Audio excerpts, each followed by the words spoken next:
విషాదంతో చల్లారిన ముఖాల్లో ఇప్పుడు వెలుగు రేఖలు విరుస్తున్నాయి. అయ్యా, నాకు తొలిపించిన చంద్రబాబు గారు నాకు తొలిపించి ఇచ్చారండి.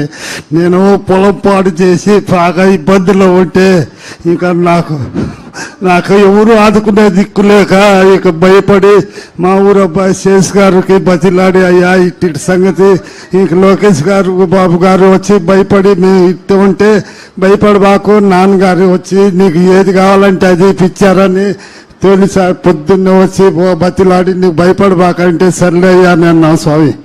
ఇక ఇటు మొత్తం చెబితే మొత్తం వివరంగా చెప్పి మా ఇల్లు చక్కగా బతికి బాగా అసలు మేము ఈ ఇల్లు కూడా తీసి కట్టారు స్వామి. శేష్ గారు దగ్గరుండి బాగా చక్కగా కట్టి పెట్టారయ్యా. స్వామి సంతోషం స్వామి. బతికినంతకాలం మీ చేరు పెట్టుకుని బతుకుతాం. మా అమ్మాయికి కూడా ఉద్యోగం ఇప్పించారు స్వామి.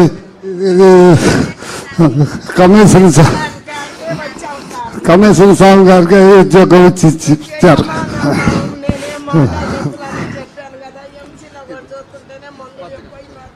మా అమ్మ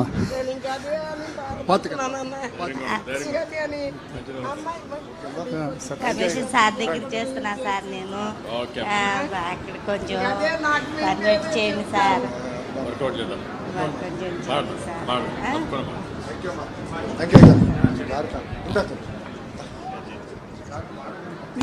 నాయకత్వం అంటే ఆదేశం కాదు, ఆదర్శం, ఆచరణ, ఆదరణ అంటూ మరి నిజమైన నాయకులుగా నిలిచినటువంటి మన గౌరవ ముఖ్యమంత్రి వర్యులు శ్రీ నారా చంద్రబాబు నాయుడు గారు ఇప్పుడు విచ్చేసినటువంటి వారిలో వారికి ఉన్నటువంటి సమస్యలను వారు ఇప్పుడు అడగచ్చు, వారితో ముచ్చటిస్తారు.